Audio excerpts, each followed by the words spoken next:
നമസ്കാരം. Big Boss Malayalam season 6 3 ആഴ്ചകൾ പിന്നിട്ടിരിക്കുകയാണ്. ഇതിനോടകം തന്നെ അതിനാടകീയമായ പല രംഗങ്ങൾക്കും ബിഗ് ബോസ് വീട് സാക്ഷ്യം വഹിച്ചിട്ടുണ്ട്. താരങ്ങൾ തമ്മിലുള്ള അടിയും വഴക്കും ബിഗ് ബോസ് വീട്ടിൽ പതിവാണ്. താരങ്ങൾ തമ്മിലുള്ള വഴക്ക് കയ്യാങ്കളിയിലേക്ക് പോകുന്നതിനും ബിഗ് ബോസ് വീട് സാക്ഷിയായി. സഹതാരത്തെ തല്ലിയതിന് ഒരു മത്സരാർത്ഥിയെ ഷോയിൽ നിന്ന് പുറത്താക്കുന്ന സംഭവം വരെ ഉണ്ടായി. നിലവിൽ ബിഗ് ബോസ് വീട്ടിൽ ഗെയിം മുന്നോട്ട് കൊണ്ടുപോകുന്നവരിൽ ഒരാളാണ് ജിൻഡോ. തുടക്കത്തിൽ മണ്ടനെന്ന് പലരും വിളിച്ച ജിൻഡോ പിന്നീട് ശക്തമായി ഗെയിമിലൂടെ മുന്നേറുന്നതാണ് കണ്ടത്. എന്നാൽ ജിൻഡോയുടെ ഗെയിമും കാഴ്ചപ്പാടുകളുമെല്ലാം അകത്തും പുറത്തും വിമർശിക്കപ്പെടുകയും ചെയ്യുന്നുണ്ട്. ഇപ്പോഴിതാ ജിൻഡോയെ കുറിച്ചുള്ള ദിയാസനയുടെ കുറിപ്പ് ചർച്ചയാവുകയാണ്. ബിഗ് ബോസ് മലയാളം സീസൺ 1 മത്സരാർത്ഥിയായിരുന്നു ദിയാസന. സോഷ്യൽ മീഡിയയിൽ വളരെ സജീവമായ ദിയ ഈ സീസണിലെ മത്സരാർത്ഥികളുടെ സെലക്ഷനെയും വിമർശിക്കുന്നുണ്ട്. ഫേസ്ബുക്ക് കുറിപ്പിലൂടെയായിരുന്നു ദിയയുടെ പ്രതികരണം. ബിഗ് ബോസിൽ നടക്കുന്നത് വൃത്തികേടാണ്, പക്ഷേ നമ്മൾ കാണും.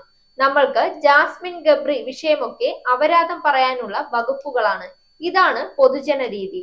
ലാലേട്ടൻ വന്ന് ചോദിക്കും, അവർക്ക് അത് മനസ്സിലാകും, എന്നാലും അവർ അത് തന്നെ തുടരും. ഇതൊക്കെ മാർക്കറ്റിംഗ് മാത്രമാണെന്നാണ് ദിയാസന പറയുന്നത്. ആകെ യൂട്യൂബേഴ്സിനൊക്കെ ഇപ്പോൾ ഉള്ള വരുമാനം ഗബ്രി കോംബോയെ അപരാധിക്കലാണ്. സ്മരണ വേണം യൂട്യൂബേഴ്സ്. എല്ലാവരും പറയുന്നു അവരെ പുറത്താക്കണമെന്ന്. അപ്പോ നിങ്ങൾക്ക് അപരാധം പറയുന്ന കണ്ടന്റ് കിട്ടാതായി നിങ്ങൾക്കൊക്കെ ഗതിയില്ലാതാകില്ലേ എന്നും ദിയ ചോദിക്കുന്നുണ്ട്. ഇപ്പോ പുതിയ ഒരെണ്ണം സീസൺ 2 രജിത് കുമാർ 4.0 ഇറങ്ങിയിട്ടുണ്ട്.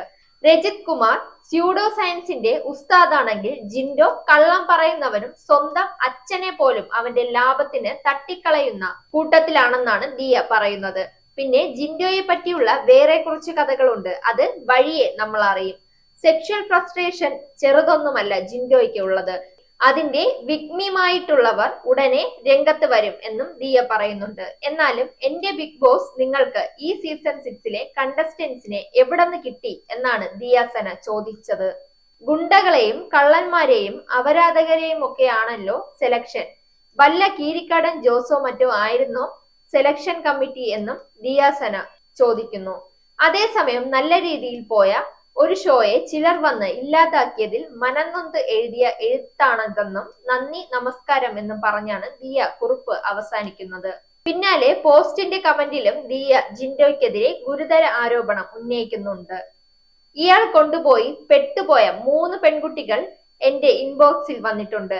മാത്രമല്ല സെലിബ്രിറ്റി ആർട്ടിസ്റ്റുകളോടുള്ള ജിൻഡോയുടെ പെരുമാറ്റം, വർക്കൗട്ടിന്റെ പേരിൽ സ്ത്രീകളുടെ പ്രൈവറ്റ് ഇടങ്ങളിൽ പിടിക്കുക, ഇതൊക്കെയാണ് ആശാന്റെ മെയിൻ.